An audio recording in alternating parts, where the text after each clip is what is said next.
அஸ்ஸலாமு அலைக்கும் வரஹ்மத்துல்லாஹி வபரகாத்துஹு. சலாமா சொசைட்டி நடத்தும் ரசூல் ஸல்லல்லாஹு அலைஹி வஸல்லம் அவர்களின் பிறந்த மாதத்தை முன்னிட்ட நிகழ்ச்சி தொடரின் முதலாவது நிகழ்ச்சி இன்று ஆரம்பமாக உள்ளது. நபி ஸல்லல்லாஹு அலைஹி வஸல்லம் அவர்களின் சொத்து செல்வங்கள் என்ற தலைப்பில் இன்றைய விரிவுரையை நிகழ்த்துள்ளார் ஷேக் யூகே ரமீஸ் அவர்கள். அவர் ஒரு நலிமி பட்டதாரி, நாடறிந்த பேச்சாளர், இலங்கை ஒளிபரப்பு கூட்டுத்தாபன முஸ்லீம் சேவையிலும் பல நிகழ்ச்சிகளை செய்பவர். அதே போன்று காப்போத உயர்தர மாணவர்களுக்கான இஸ்லாமிய நாகரிகம் பாடங்களை நாடளாவிய ரீதியில் நடத்தி வருபவர். எனவே இன்றைய நிகழ்வை நடத்துமாறு ஷேக் யூகே ரமீஸ் அவர்களை அன்புடன் வேண்டிக்கொள்கிறேன்.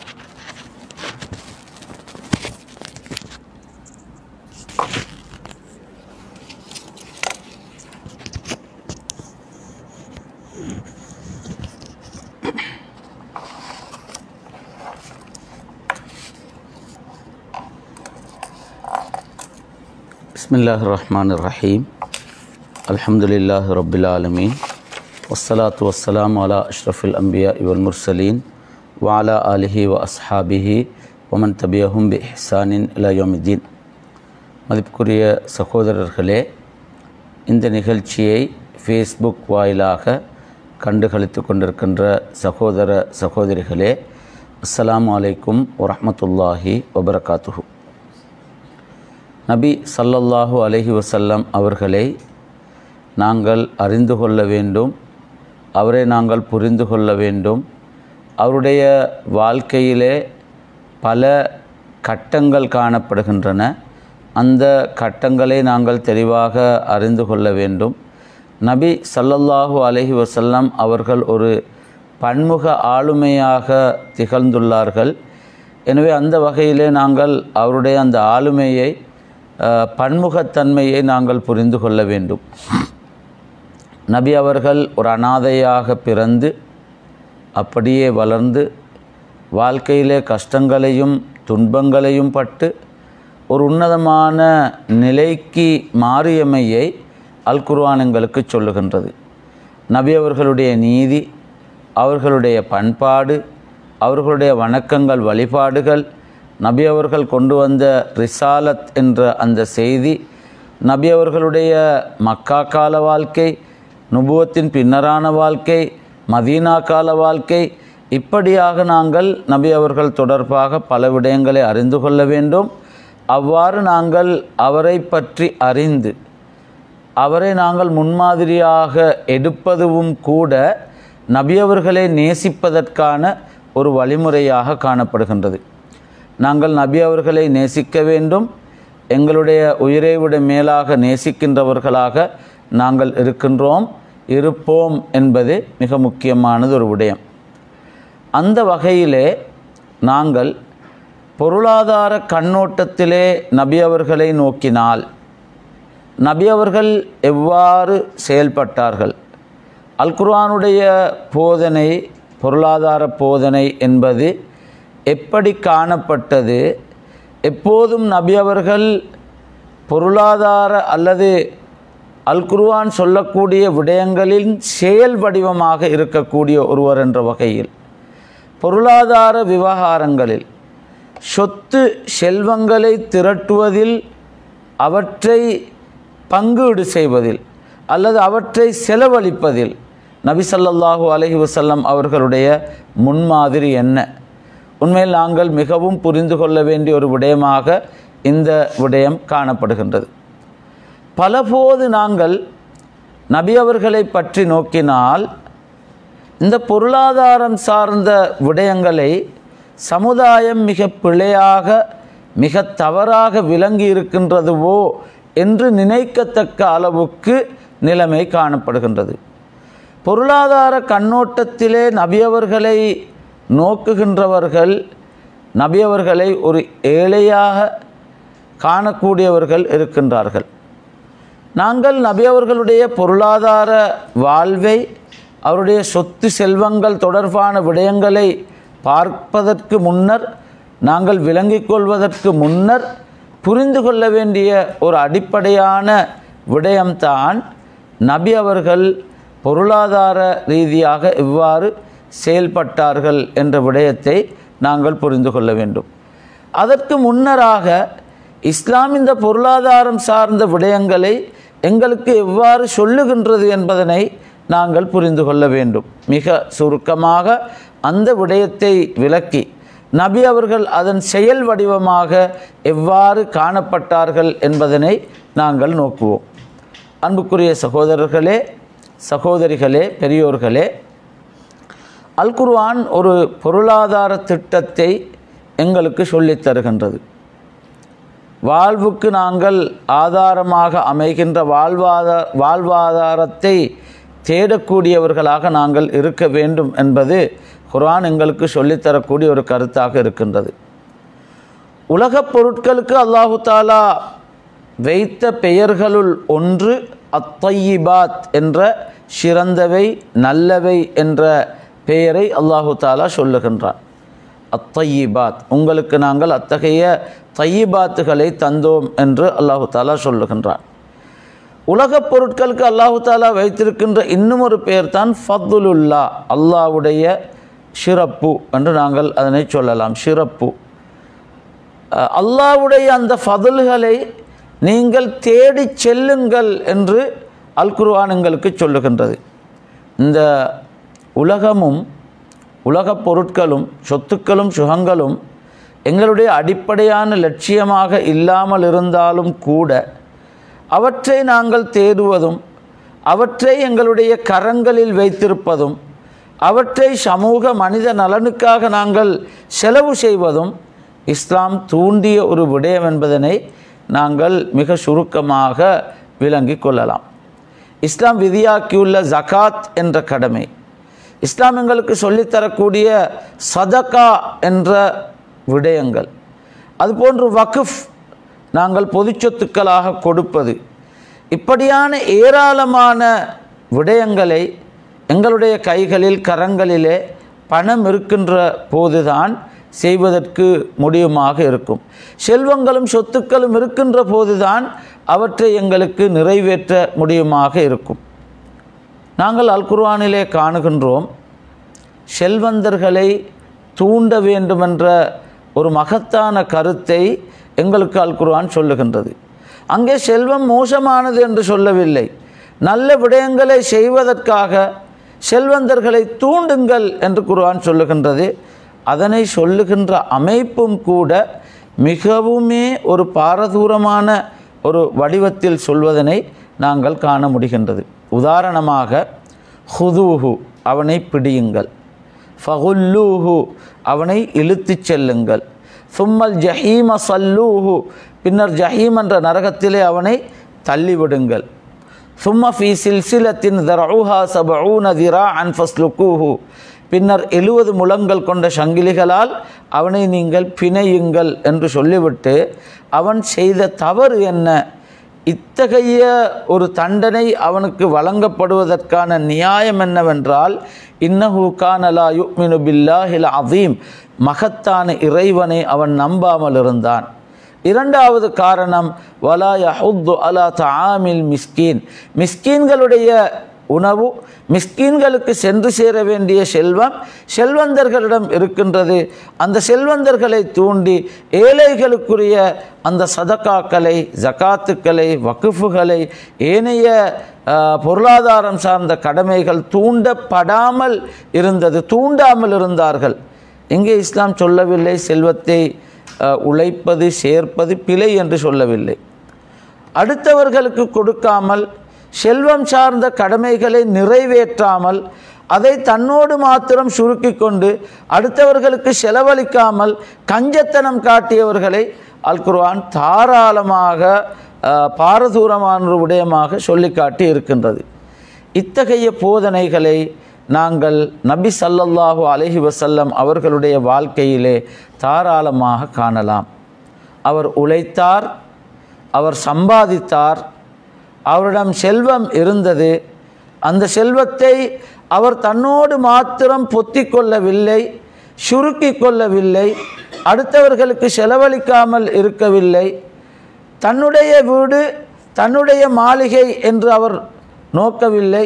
அவர் ஒருபோதும் மாளிகையிலே இருக்கவில்லை. அவர் நினைத்திருந்தால் ஒரு மாளிகையிலே டாம்பீகமாக படாடோபமாக செல்வச் செருக்கோடு வாழ்ந்திருக்கலாம். அவரிடம் செல்வம் இருந்தது என்பதற்கான நிறைய ஆதாரங்கள் காணப்படுகின்றன. அந்த ஆதாரங்களை நாங்கள் விளக்குவோம். இதனைத் தொடர்ந்து நாங்கள் விளக்குவோம். ஆனால் அவர் ஒருபோதும் அவற்றை தன்னோடு சுருக்கி எண்ணி பார்த்து அந்த செல்வம் அதிகரித்து செல்ல வேண்டும் என்று அதனை சேமித்து கொண்டிருக்கவில்லை. அவருடைய வாழ்க்கையில் நாங்கள் காண்பதெல்லாம் அவரிடம் செல்வம் இருந்தது. அவற்றை நல்ல விடயங்களுக்காக செலவழித்தார்கள். கஷ்டப்பட்ட மனிதர்களுக்காக செலவழித்தார்கள். ஏராளமான சந்தர்ப்பங்களிலே நபி ஸல்லல்லாஹு அலைஹி வஸல்லம் அவர்கள் நிறைய செலவழித்திருக்கிறார்கள். செலவழிப்பதற்கு அவரிடம் சொத்துக்கள் காணப்பட்டன. அல் குர்ஆனுடைய நடைமுறை வடிவமாக அவர் வாழ்ந்திருக்கிறார் என்பதனை நாங்கள் இங்கே காண முடிகின்றது. அன்புக்குரிய சகோதரர்களே சகோதரிகளே, நாங்கள் இப்படி சொல்லுகின்ற போது ஒரு முக்கியமான ஆய்வொன்றை சிறிய நாட்டைச் சேர்ந்த சம்மாஹ் என்ற ஒரு பெரியோரு அறிஞர் மேற்கொண்டார். அந்த ஆய்வை மையப்படுத்தி அவர் சொன்ன கருத்துக்களை இங்கு உங்களோடு பகிர்ந்து கொள்ள விரும்புகின்றேன். சிலபோது இந்த கருத்துக்கள் எங்களுக்கு புதிய கருத்துக்களாக இருக்கலாம். ஆனால் அதுவெல்லாம் ஹதீஸ்களிலே பதியப்பட்டிருக்கின்ற சில விடயங்கள். நாங்கள் இதுகால வரை நபியை ஒரு ஏழையாக வறுமையோடு இருந்த ஒருவராக நினைத்திருக்கலாம். ஆனால் நபி அவர்கள் அப்படி அல்ல. வறுமை என்பது இஸ்லாத்தில் தூண்டப்படாத ஒரு விடயம். உமர் ரலியல்லாஹு அன்ஹு அவர்கள் சொல்லுவார்கள், வறுமை என்பது ஒரு மனிதனாக இருந்தால் அதனை நான் கொலை செய்திருப்பேன் என்று குறிப்பிடுகிறார்கள். வறுமை போக்கப்பட வேண்டும் என்பதற்காகத்தான் ஜகாத் விதியாக்கப்பட்டிருக்கின்றது. சதகாக்கள், தர்மங்கள், தானங்கள் கொடுப்பது தூண்டப்பட்டிருக்கின்றது. உணவு வழங்குவது தூண்டப்பட்டிருக்கின்றது. அன்புக்குரிய சகோதர சகோதரிகளே, அதே போன்று நாங்கள் நபி ஸல்லல்லாஹு அலைஹி வஸல்லம் அவர்களை பார்த்தால் சில கேள்விகள் எங்களுக்கு எழும்புகின்றன. முதலாவதாக, நபி அவர்களிடம் நிறைய சொத்துக்கள், செல்வங்கள் காணப்பட்டிருக்கின்றன. அந்த சொத்துக்களை அவர் எப்படி பெற்றுக்கொண்டார்? அவர் தன்னுடைய மனைவியை திருமணம் செய்கின்ற போது சீதனமாக ஏதாவது பெற்றுக்கொண்டாரா? மனைவி ஒரு செல்வந்தராக இருந்தவர், பெரும் வியாபாரியாக இருந்தவர். அவருடைய சொத்துக்கள் எல்லாவற்றையும் அபகரித்து கொண்ட ஒரு கணவனாக அல்லது தன்வசப்படுத்தி கொண்ட ஒருவராக அவர் இருந்தாரா? நபி அவர்கள் மனைவியுடைய சொத்துக்கள் அனைத்தையும் பெற்றுக்கொண்டாரா? அல்லது நபி ஸல்லல்லாஹு அலைஹி வஸல்லம் அவர்கள் தாய் தந்தை வழியில் ஏதாவது வாரிசு சொத்துக்களாக பெற்றுக்கொண்டார்களா? இது எங்களுக்கு எழும்புகின்ற ஒரு கேள்வி. நபி ஸல்லல்லாஹு அலைஹி வஸல்லம் அவர்கள் நுபுவத்துக்கு முன்பு ஒரு வியாபாரியாக இருந்தார் என்று சீராவிலே வருகின்றது. வியாபார பயணங்களை அவர் பல இடங்களுக்கு சென்றிருக்கின்றார், வியாபாரம் செய்திருக்கின்றார்.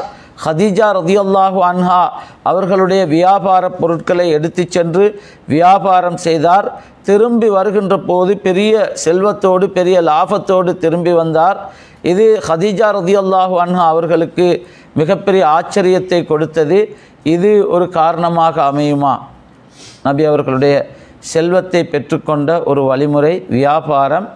நுபுவத்தின் பின்னர் அவர்கள் வியாபார நடவடிக்கைகளில் ஈடுபடாமல் ஒதுங்கிவிட்டார்களா?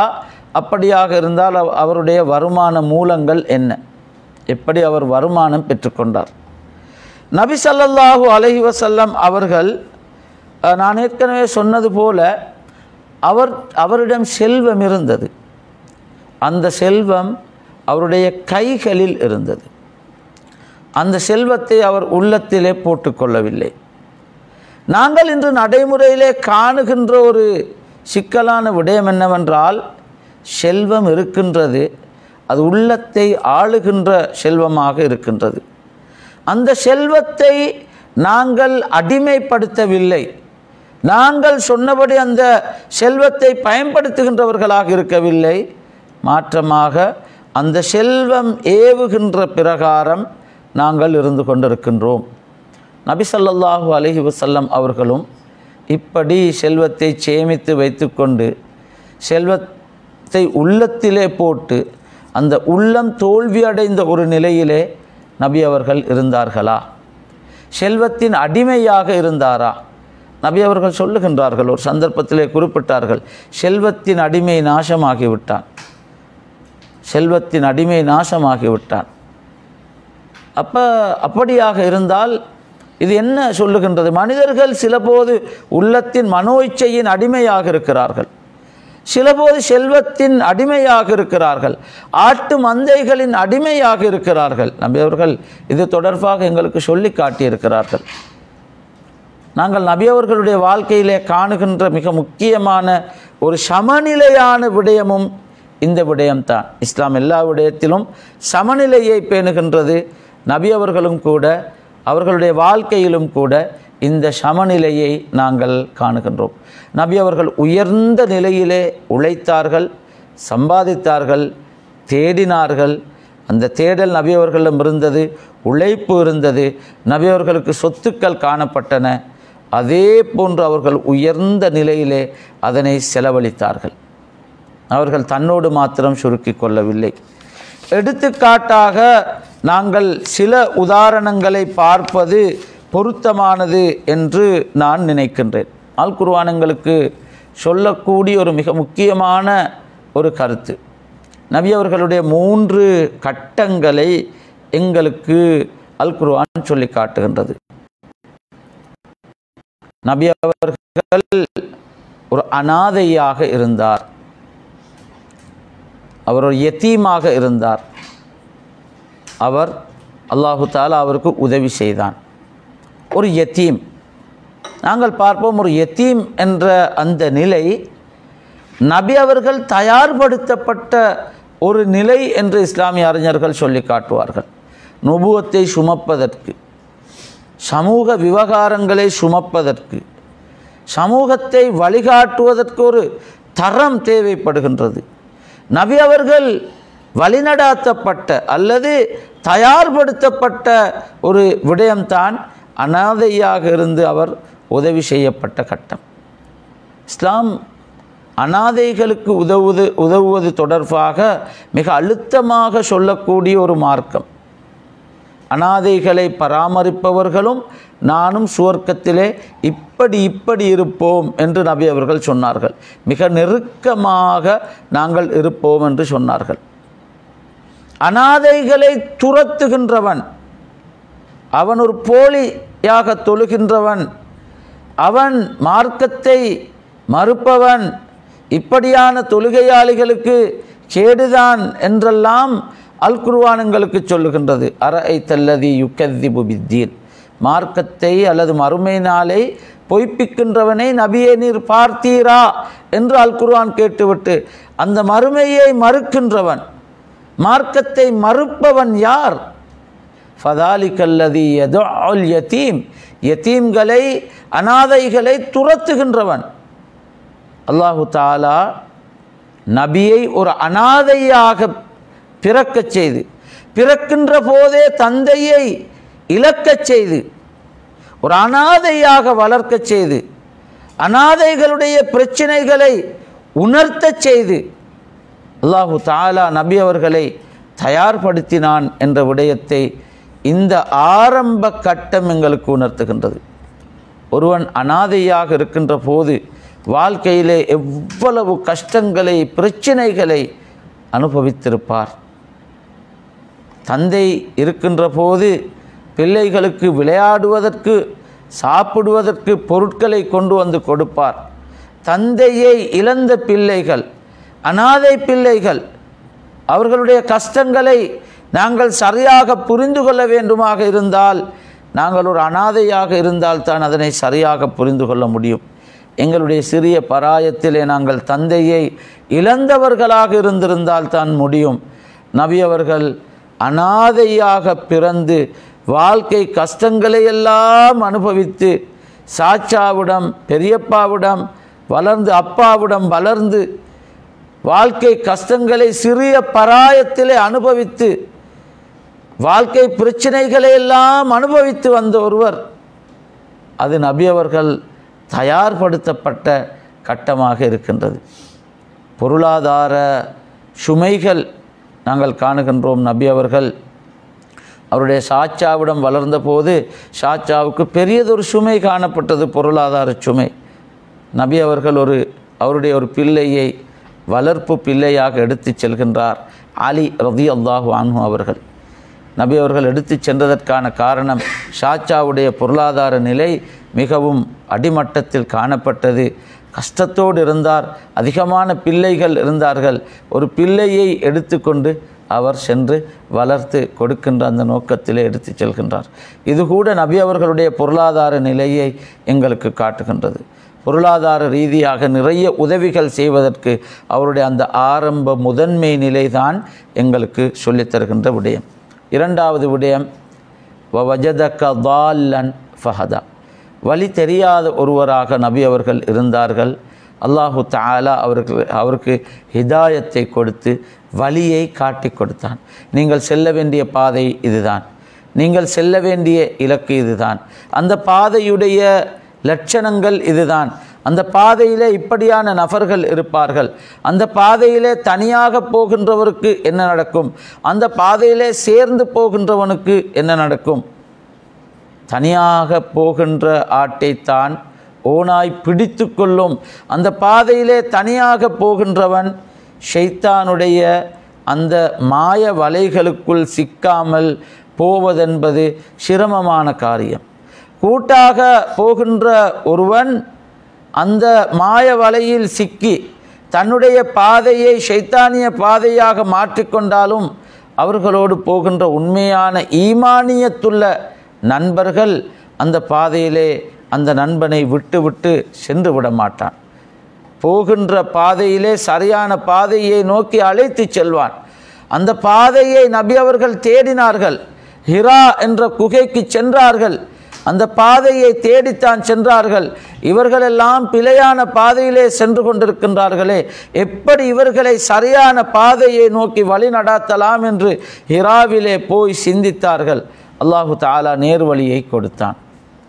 மூன்றாவது கட்டம் நபி அவர்களுடைய வாழ்க்கையிலே மூன்றாவது கட்டம் தான் வவஜதக ஆயிலன் ஃபஅக்னா. நபி அவர்கள் பொருளாதார சிரமமுள்ளவராக, ஆயில் ஒரு பொருளாதார வளமற்றவராக அவர் இருந்தார். அல்லாஹு தஆலா அவரை செல்வந்தனாக ஆக்கினான் அல்லது தேவை அற்றவனாக ஆக்கினான். உண்மையில் யாரிடமும் கையேந்தக்கூடிய ஒரு தேவை அவருக்கு இருக்கவில்லை. தேவையற்றவராக செல்வந்தராக அவர் இருந்தார். அவர் நிறைய அந்த செல்வங்களை செலவழித்தார் என்ற விடயத்தை நாங்கள் காணுகின்றோம். எனவே நபி ஸல்லல்லாஹு அலைஹி வஸல்லம் அவர்கள் தெரிவுக்கும் பயிற்சிக்கும் உட்படுத்தப்பட்ட ஒரு கட்டம் அவருடைய வாழ்க்கையில் இருக்கின்றது.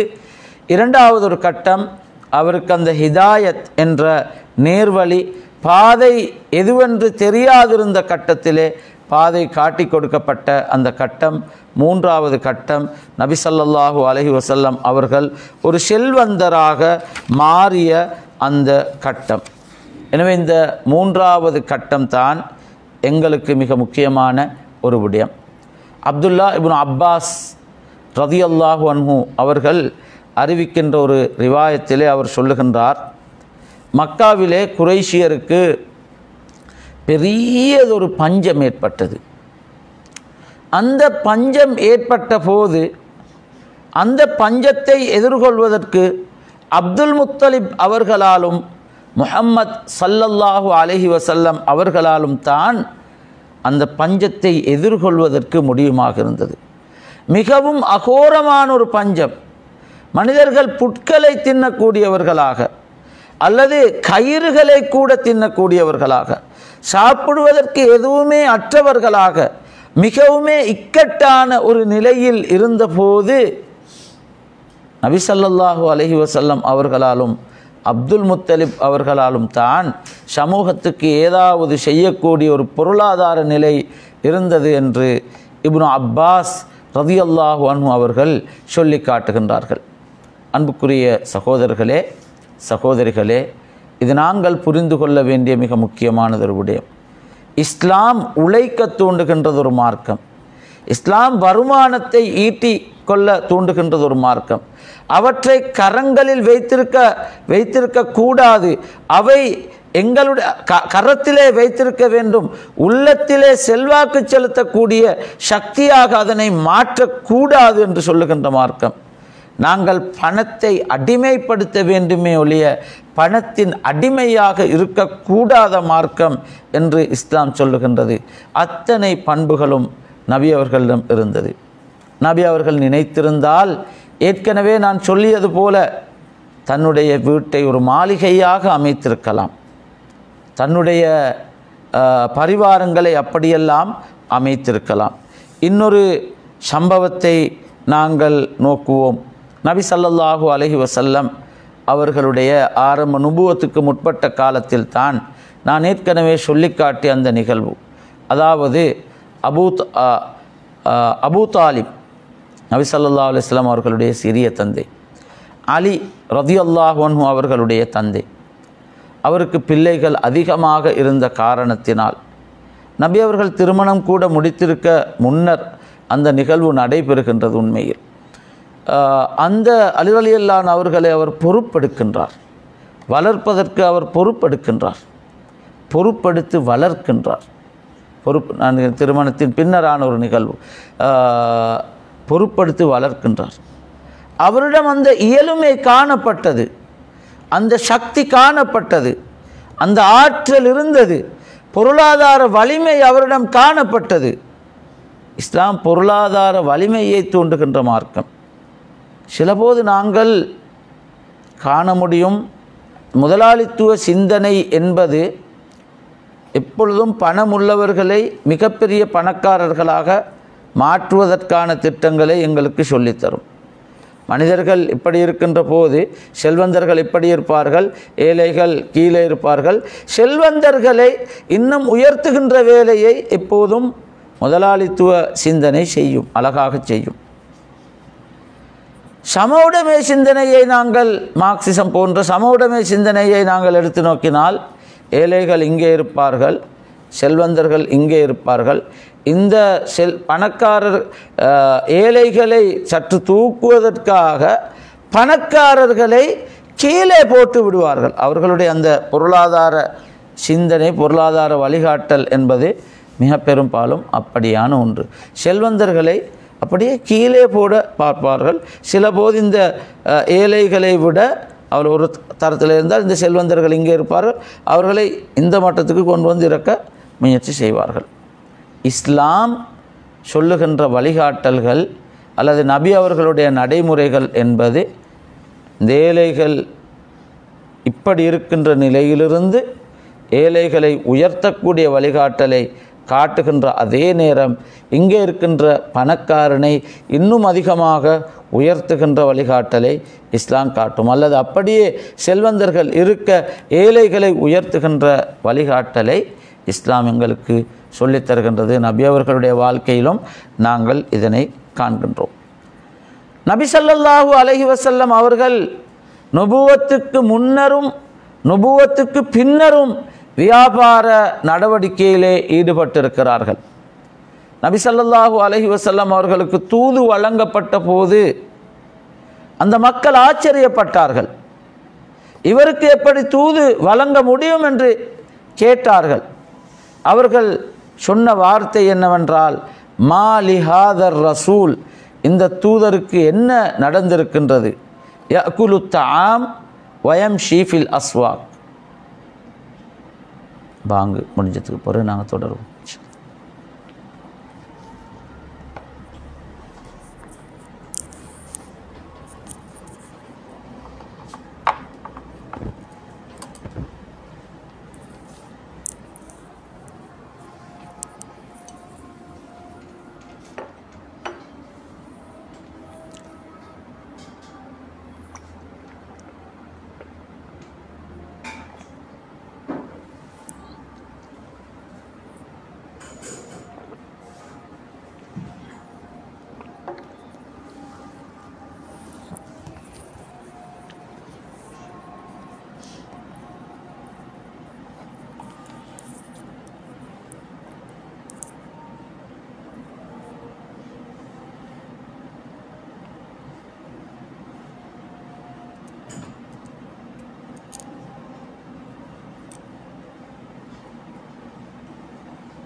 நபி ஸல்லல்லாஹு அலைஹி வஸல்லம் அவர்கள் நுபுவத்துக்கு முன்னரும் நுபுவத்தின் பின்னரும் பொருளாதார நடவடிக்கைகளில் குறிப்பாக வியாபாரத்தில் ஈடுபட்டிருக்கிறார்கள். அதனை நாங்கள் காணுகின்றோம். குறிப்பாக அல் குர்ஆன் எங்களுக்கு சொல்லுகின்றது, நபி அவர்கள் தனக்கு கிடைத்த அந்த ரிசாலத்தை, அந்த செய்தியை மக்களுக்கு எத்தி வைக்கின்ற போது அந்த மக்கள் சொன்னார்கள், மா லிஹாதர் ரசூல், இந்த ரசூலுக்கு என்ன நடந்திருக்கின்றது, யகுலு தஆம வயம்ஷி ஃபில் அஸ்வாக், இவர் உணவு உண்கிறார், சாப்பிடுகின்றார், இவர் சந்தையிலே நடமாடுகின்றார்.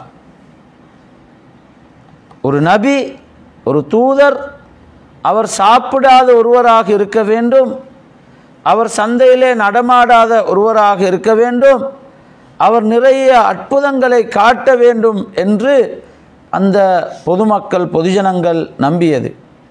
அவர்கள் சொன்னார்கள், சூரத்துல் இஸ்ரா எங்களுக்கு சொல்லுகின்ற அந்த விடயம், வானத்திலே அவர்கள் ஏறி சென்று சொல்லுகின்ற அந்த செய்திகளை ஒரு புத்தக வடிவத்திலே எடுத்து வர வேண்டும், வானத்தை துண்டு துண்டாக உடைத்து காட்ட வேண்டும், பாலைவனத்தை ஒரு சோலைவனமாக மாற்றி காட்ட வேண்டும் என்றெல்லாம் அவர்கள் எதிர்பார்த்தார்கள். அதில் ஒரு முக்கியமான விடயம்தான் சந்தையிலே அவர் நடமாடியதை அவர்கள் ஆட்சேபித்தார்கள். இது நுபுவத்தின் பின்னரான ஒரு நிலை, நபித்துவம் கிடைத்ததன் பின்னரான ஒரு நிலை. நபி அவர்கள் சந்தையிலே என்ன செய்தார்கள்? சந்தையிலே அவர் வியாபாரம் செய்தார், சந்தையிலே நடமாடினார், தேவையான பொருட்களை பெற்றுக்கொண்டார், தேவையான பொருட்களை விற்பனை செய்தார்.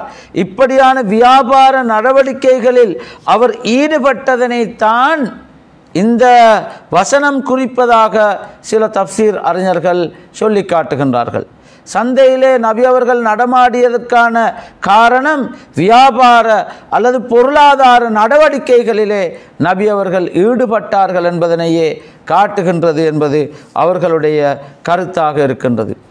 அது மாத்திரம் அல்லாமல் நபி ஸல்லல்லாஹு அலைஹி வஸல்லம் அவர்கள் ஹிஜ்ரத்தின் பின்னர் மதீனாவுக்கு சென்றதன் பின்னரும் கூட நபி அவர்கள் இத்தகைய பொருளாதார விடயங்களிலே ஈடுபட்டிருக்கிறார்கள். மதீனாவிலே ஒரு சந்தையை உருவாக்கினார்கள்.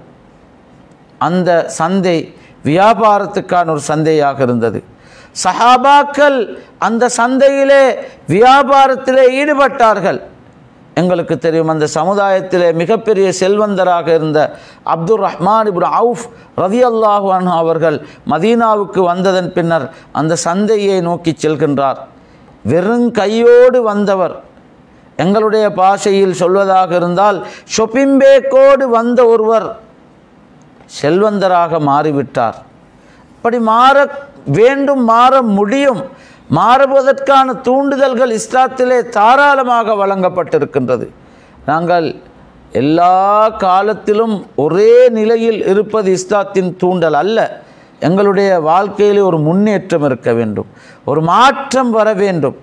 அந்த மாற்றம் என்பது ஈமானிய ரீதியாக வணக்க வழிபாடுகள் என்ற அடிப்படையிலே, அஹ்லாக்கிலே, எங்களுடைய பண்பாட்டிலே, எங்களுடைய ஆன்மீக செயல்பாடுகளில் மாத்திரமல்ல, எங்களுடைய குடும்ப விவகாரங்களிலே, எங்களுடைய கல்வி விடயங்களிலே, எங்களுடைய பொருளாதார நடவடிக்கைகளிலும் அந்த சமநிலை அல்லது வீழ்ச்சி நிலை இருக்கக்கூடாது.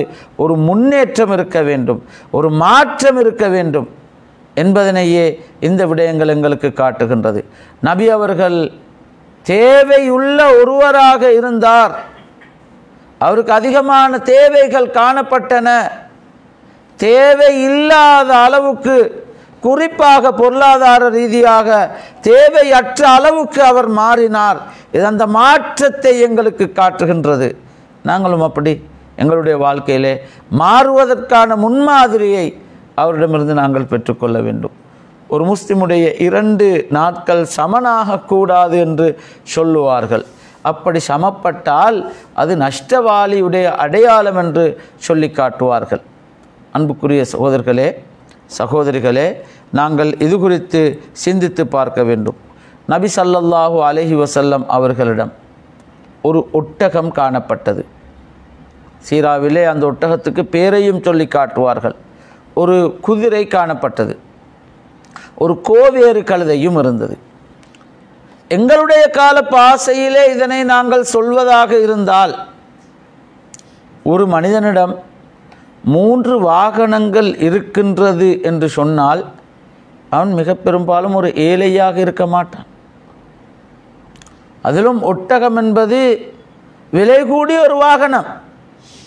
எங்களுடைய காலத்திலே மிகவும் விலை கூடிய ஒரு வாகனத்தை, கோடிக்கணக்கு பெறுமதியான ஒரு வாகனத்தை எங்களுக்கு சொல்லி காட்டலாம். குதிரை என்பது சாதாரணமான ஒரு வாகனம் அல்ல, அது மிகவும் பெறுமதியான ஒரு வாகனம். 2வது ஒரு வாகனம், 3வதும் ஒரு வாகனம் அவரிடம் இருந்தது. எங்களில் எத்தனை பேருக்கு ஒன்றுக்கு மேற்பட்ட வாகனங்கள் இருக்கின்றது என்பது கூட நபி அவர்களுடைய இந்த வாழ்க்கை கட்டத்திலே அவரிடத்தில் இருந்த இந்த விடயத்தில் நாங்கள் ஒப்பிட்டு பார்த்து கொள்ள வேண்டிய ஒரு விடயம்தான். நபி அவர்களுடைய பொருளாதாரம், சொத்து ஒரு ஒரு ஒரு 3 வாகனங்கள் காணப்பட்டன. நாங்கள் சிந்தித்து பார்க்க வேண்டும். இது சீராவிலே தாராளமான ஒரு விஷயம். அந்த காலத்திலே ஒரு சாதாரண வாகனம், அந்த காலத்திலே பெறுமதியான வாகனம், இந்த காலத்தோடு நாங்கள் அதனை ஒப்பிட்டு பார்த்தால் மிகவும் விலை கூடிய 2 வாகனங்கள் நபி அவர்களிடம் இருந்திருக்கிறது. ஒரு சாதாரண வாகனமும் இருந்திருக்கிறது என்பதனை நாங்கள் கண்டுகொள்ள முடியும். அதே போன்று நபி ஸல்லல்லாஹு அலைஹி வஸல்லம் அவர்களுடைய வாழ்க்கையிலே இன்னும் ஒரு முக்கியமான அம்சம்தான், குறிப்பாக மதீனாவிலே நாங்கள் காணுகின்ற ஒரு விஷயம், நாங்கள் சிந்திக்க வேண்டிய ஒரு விஷயம். நபி அவர்களுடைய திண்ணை தோழர்கள் இருந்தார்கள். அஸ்ஹாபு சுஃபா என்று அவர்கள் அழைக்கப்படுவார்கள். மதீனாவுக்கு நாங்கள் சென்றால் நபி அவர்களுடைய அந்த கபருக்கு பின்பகுதியிலே அந்த திண்ணை காணப்படுகின்றது. அந்த திண்ணையிலே படித்த திண்ணை தோழர்களுடைய பேர் வரிசையை ஒழுங்குபடுத்தினால் கிட்டத்தட்ட அன்னளவாக 160 சஹாபாக்கள் இருந்திருக்கிறார்கள். மிக பெரும்பாலும் அந்த திண்ணையிலே இருந்தவர்கள் பெரிய தொழில்களை செய்ததாக இல்லை. அவர்கள் நபி ஸல்லல்லாஹு அலைஹி வஸல்லம் அவர்களால் தான் போஷிக்கப்பட்டிருக்கிறார்கள். குறிப்பாக 2 வேளை உணவு அவர்களுக்கு நபி அவர்கள் தான் வழங்கி இருக்கிறார்கள். நபி அவர்கள் தான் வழங்கி இருக்கிறார்கள். அந்த 160 மாணவர்கள், இமாம் கராஃபி ரஹ்மத்துல்லாஹி அலைஹி அவர்கள் தன்னுடைய அல் ஃபுரூக் என்ற நூலிலே சொல்லுவார்கள், நபி அவர்கள் செய்த மிகப்பெரியதொரு அற்புதம் அவர்களுடைய மாணவர்கள் தான். இந்த மாணவர்கள் அற்புதமான மாணவர்கள். முரளியிலானவர்கள் சொல்லுகின்றார்கள், நாங்கள் குன்னா அதல்ல கௌம், இழிவானவர்களாக இருந்தோம், இஸ்லாத்தின் ஊடாக நாங்கள் கௌரவமானவர்களாக மாறிவிட்டோம். யார் இஸ்லாம் அல்லாத ஒன்றினூடாக கௌரவத்தை, கண்ணியத்தை நினைத்து பார்க்கிறார்களோ அது அவருக்கு கிடைக்கப் போவதில்லை என்று அவர் சொல்லுகின்றார். அன்புக்குரிய சகோதரர்களே, இஸ்லாம் அவர்களை மிகப்பெரிய பணியாளர்களாக மாற்றுது. அந்த மாணவர்கள் மிகப்பெரிய அற்புதம் என்று சொல்லுவார்கள். இந்த 160 மாணவர்களோடு நபி அவர்களுடைய மனைவியர்கள் காணப்பட்டார்கள், நபி அவர்களுடைய பணியாளர்கள் காணப்பட்டார்கள், நபி அவர்களுடைய மனைவிமாருடைய பணியாளர்கள் காணப்பட்டார்கள். இதெல்லாத்தையும் பேரோடு சொல்லி காட்ட முடியும். ஒரு ஆரம்ப முட்குறிப்பு என்ற வகையிலே அறிமுகத்துக்கான சில குறிப்புகளை இங்கு நான் சொல்லிக் கொண்டிருக்கின்றேன். 160 மாணவர்களோடு இன்னும் சுமாராக 40 பேர் அளவில் இருந்திருக்கிறார்கள். சுமாராக பார்த்தால் 200 பேருக்கு நபி ஸல்லல்லாஹு அலைஹி வஸல்லம் அவர்கள் நாளாந்தம் 2 விடுத்தங்கள் உணவு கொடுத்திருக்கிறார்கள். இங்கே இருக்கின்ற யாருக்காவது அந்த கெப்பாசிட்டி இருக்கின்றதுவா, எங்களுக்கு அந்த சக்தி இருக்கின்றதுவா? நபி அவர்கள் அப்படித்தான் இருந்தார்கள். பொருளாதார ரீதியாக நபி அவர்கள் அப்படித்தான் இருந்திருக்கிறார்கள். இது எங்களுக்கு ஒரு பெரிய செய்தியை சொல்லுகின்றது. நபி அவர்கள் சம்பாதித்து அவற்றையெல்லாம் தன்னோடு சுருக்கி கொண்டார்களா? நாங்கள் காணுகின்ற எங்களுடைய செல்வந்தர்களிலே ஏராளமானவர்கள் இருக்கின்றார்கள். சமூக விடயங்களுக்காக, மார்க்க விடயங்களுக்காக செலவழிக்கின்ற பலர் இருக்கின்றார்கள். தங்களுடைய சொத்துக்களிலிருந்து பெரிய பெருமதியான சொத்துக்களை மார்க்கத்துக்காக கொடுத்தவர்கள், சமூக நலன்களுக்காக கொடுத்தவர்கள் இருக்கிறார்கள். இந்த நாட்டில் இருந்த பெரிய ஒரு வகுஃப், இந்த நாட்டில் இருந்த பெரிய ஒரு வகுஃப் ILM இப்ராஹிம் ஹாஜியார் அவர்களால் வழங்கப்பட்ட அந்த வகுஃப், அவர்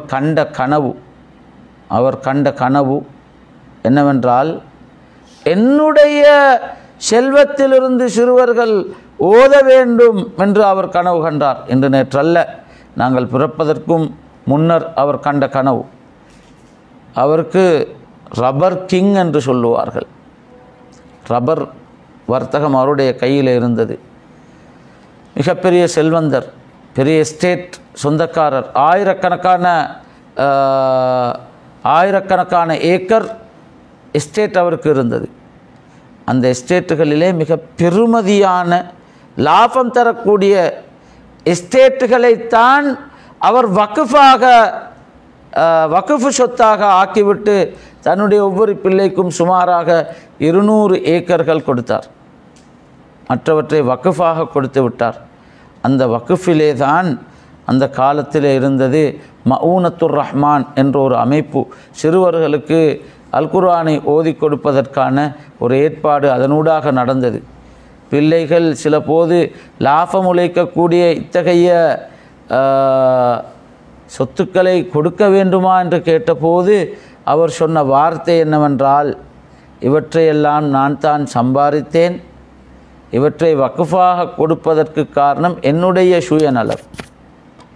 எனக்கு நான் கபரிலே அமைத்து கொள்ள வேண்டும், ஒரு நல்ல சுவனத்தை அமைத்து கொள்ள வேண்டும். அந்த சுயநலத்தினால்தான் இந்த லாபம் தரக்கூடிய சொத்துக்களை நான் இப்படி கொடுத்தேன். நீங்கள் வேண்டுமாக இருந்தால் இதோ உங்களுக்கு 200 ஏக்கர் காணி நான் தருகின்றேன், இவற்றை பயன்படுத்தி உழைத்து சம்பாதித்து வாழுங்கள் என்று சொல்லிவிட்டார். இந்த நாட்டிலே உங்களுக்கு தெரியும், நலீம் ஹாஜியார் அவர்கள் ஒரு செல்வந்தராக இருந்தார்.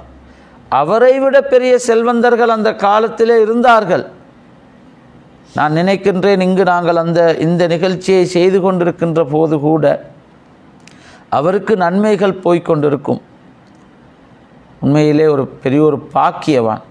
அல்லாஹு தஆலா அவருடைய எல்லா அந்த சதகாக்களையும் தர்மங்களையும் வக்ஃபுகளையும் கபூல் செய்ய வேண்டும். அவருக்கு நிறைய நன்மைகளை கொடுக்க வேண்டும்.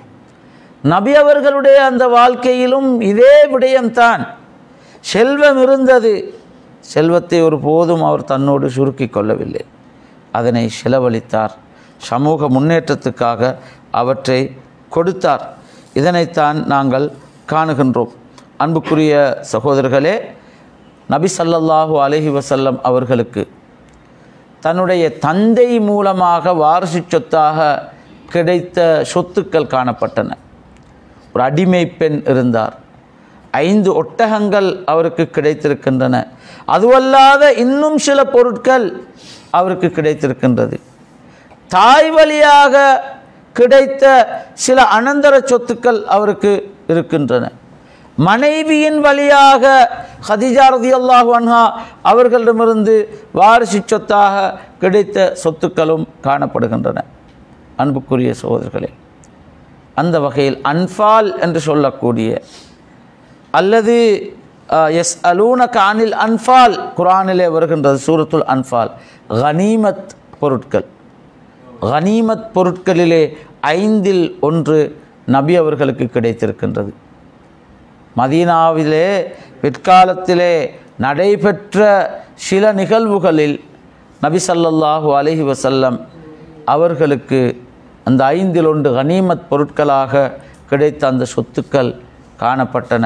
அவற்றையெல்லாம் பெயர் குறிப்பிட்டு தனித்தனியாக விரிவாக எங்களால் சொல்லி காட்ட முடியும். ஆனால் நேரம் எங்களுக்கு இடம் தர மாட்டாது என்ற வகையிலே சுருக்கமாக நான் அவற்றை சொல்லிக் கொள்கின்றேன். நபி ஸல்லல்லாஹு அலைஹி வஸல்லம் அவர்கள் நினைத்திருந்தால் ஒரு குபேரராக வாழ்ந்திருக்கலாம். அப்படியாக அவர் வாழவில்லை.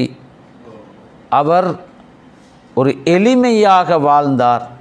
இஸ்லாம் ஏழ்மையை, வறுமையை தூண்டுவதில்லை, எளிமையாக வாழ்வதனை இஸ்லாம் தூண்டுகின்றது. செல்வம் இருக்கும், நினைத்தால் பல லட்சம் பெறுமதியான ஷர்ட்டை அணியலாம், பல லட்சம் பல கோடி பெறுமதியான வீட்டை மாளிகையை கட்டலாம்.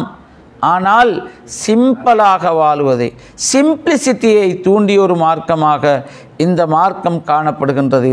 நபி ஸல்லல்லாஹு அலைஹி வஸல்லம் அவர்களிடம் நிறைய செல்வங்களும் சொத்துக்களும் இருந்த போதிலும் கூட அந்த சிம்பிளான ஒரு வாழ்க்கையைத்தான் அவர் வாழ்ந்திருக்கின்றார்.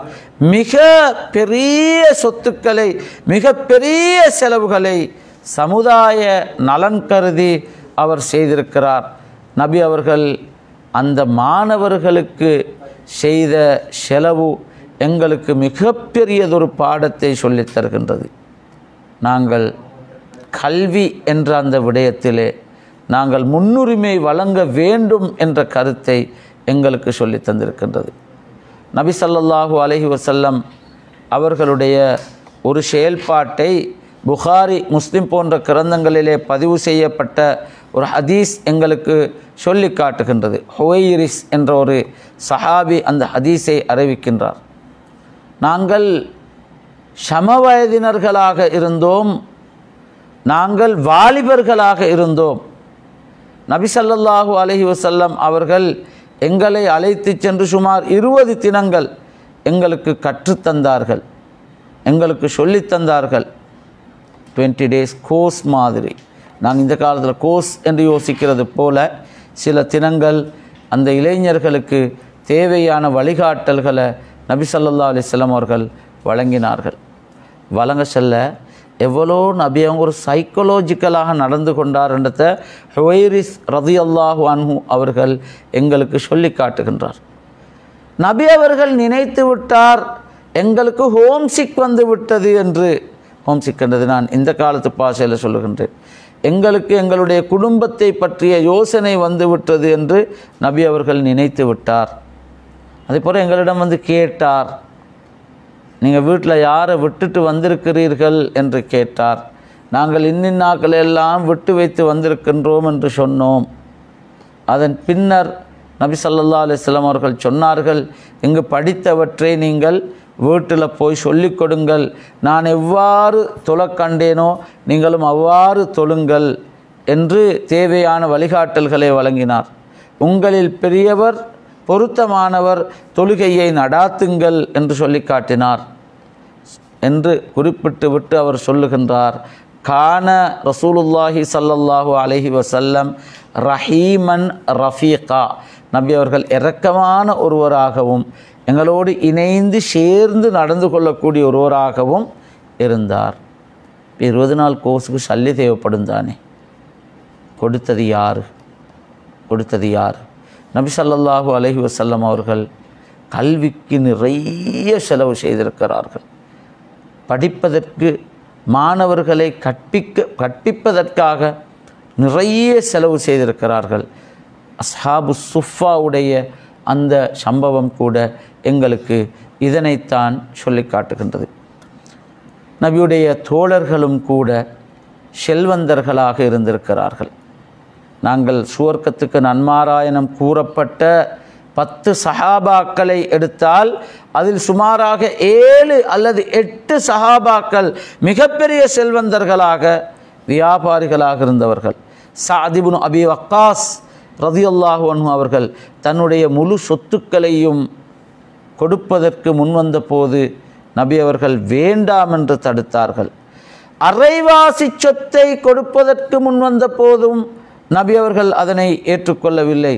3இல் 1 பகுதியை கொடுங்கள், உங்களுடைய பிள்ளைகளை கையேந்தக்கூடிய பிள்ளையாக விட்டு செல்வதனை விட அவர்களை பொருளாதார ரீதியாக ஓரளவு நிலையிலே வைத்து விட்டு செல்வதுதான் பொருத்தம் என்ற வழிகாட்டலை வழங்கினார்கள். அபூபக்கர் சித்திக் ரலியல்லாஹு அன்ஹு அவர்களும் உஸ்மான் ரலியல்லாஹு அன்ஹு அவர்களும் எவ்வளவு பெரிய செல்வங்களை இந்த சமுதாயத்துக்காக செலவு செய்திருக்கிறார்கள். நபி ஸல்லல்லாஹு அலைஹி வஸல்லம் அவர்களும் அவரை பின்பற்றியவர்களும் ஷியாபு அபூ தாலிப் பள்ளத்தாக்கிலே அந்த முற்றுகைக்கு உட்பட்டிருந்த நிலையிலே, பொருளாதார தடை விதிக்கப்பட்டிருந்த நிலையில் கூட ஹதீஜா ரலியல்லாஹு அன்ஹா அவர்கள் செலவழித்தார்கள். நபி அவர்களும் ஏராளமாக அந்த சந்தர்ப்பத்திலே செலவழித்தார்கள். நபி ஸல்லல்லாஹு அலைஹி வஸல்லம் அவர்களுடைய ஏனைய தோழர்களை நாங்கள் காணுகின்றோம். அப்துர் ரஹ்மான் இப்னு அவுஃப் ரலியல்லாஹு அன்ஹு அவர்கள் அந்த சமுதாயத்திலே மிகப்பெரிய செல்வந்தர். நபி ஸல்லல்லாஹு அலைஹி வஸல்லம் அவர்கள் உழைப்பதற்கும் விருப்பமற்ற ஒருவராகவும், இந்த சொத்துக்கள் செல்வங்களை தேடுவதற்கு விருப்பமில்லாத ஒருவராகவும் இருந்திருந்தால் இவர்களையெல்லாம் தடுத்திருக்க முடியும். நபி அவர்கள் அப்படி செயல்படவில்லை. இது கூட எங்களுக்கு மிகப்பெரிய ஒரு எடுத்துக்காட்டு. நபி அவர்கள் உழைத்தார்கள், சம்பாதித்தார்கள். குர்ஆன் எங்களுக்கு சம்பாதிக்க உழைப்பதற்கு தூண்டுகின்றது. குர்ஆனை போல வேற ஒரு வேதம் இந்தளவு தூண்டுகோல் விடுக்குமா என்பது மிகப்பெரிய ஒரு கேள்விக்குறி. நபி அவர்களும் சஹாபாக்களும் பொருளாதார ரீதியாக முயற்சி செய்திருக்கிறார்கள்.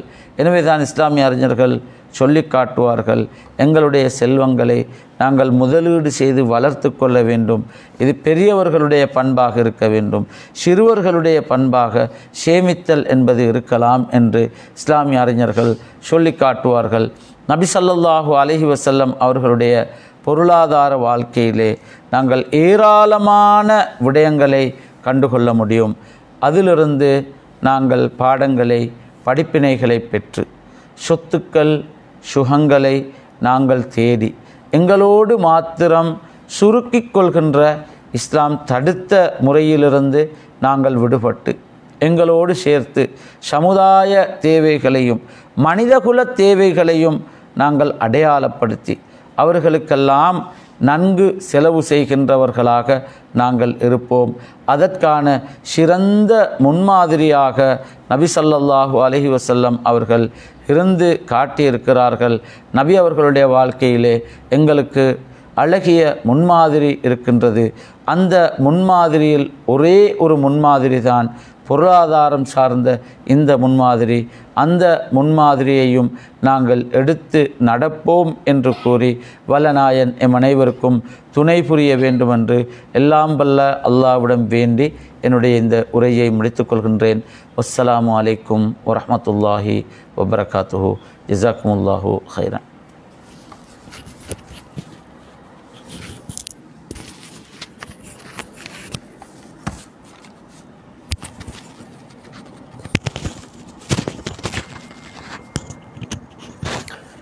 ஜஸாக்கல்லாஹு ஹைரன் ரமி ஷேக்.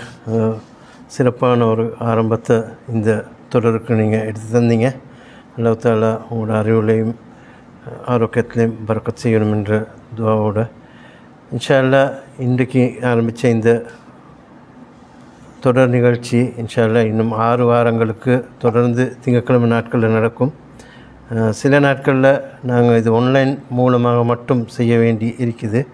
அந்த வகையில் அடுத்த வாரம் இன்ஷா அல்லாஹ் ஹிஜ்ரத்தும் திட்டமிடலும் என்ற தலைப்பில் டாக்டர் ஏபிஎம் அப்பாஸ் அவர்கள், ஜாமியா நலிமியாவின் சீனியர் லெக்சரர், PhD முடித்தவர் ஒரு நலிமி, அவர் இன்ஷா அல்லாஹ் ஹிஜ்ரத்தும் திட்டமிடலும் என்ற தலைப்பில்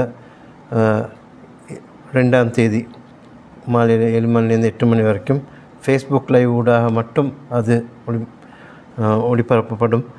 அடுத்த நிகழ்ச்சிகள் இன்ஷா அல்லாஹ் அடுத்த நிகழ்ச்சிகள் தொடர்ந்து அது சம்பந்தமாக அறிவித்தல்களை நாங்கள் எங்களோட ஃபேஸ்புக் பேஜ்லேயும் வாட்ஸ்அப்கள்லேயும் அனுப்பி வைப்போம் இன்ஷா அல்லாஹ். இன்று இந்த நிகழ்ச்சியில் நேரடியாகவும் ஃபேஸ்புக் மூலமாகவும் கலந்து கொண்ட எல்லா சகோதரர்களுக்கும் சகோதரிகளுக்கும் நன்றிகளை தெரிவித்து இன்றைய நிகழ்ச்சிகள் முடித்துக் கொள்கிறோம். வாஹிர் தவானா அல்ஹம்துலில்லாஹி ரப்பில் ஆலமீன். ஜஸாக்குமுல்லாஹு ஹைரன். சுப்ஹானக்கல்லாஹும்ம வ பிஹம்திக அஷ்ஹது அல்லா இலாஹா இல்லா அன்த அஸ்தக்ஃபிருக வ அத்தூபு இலைக்.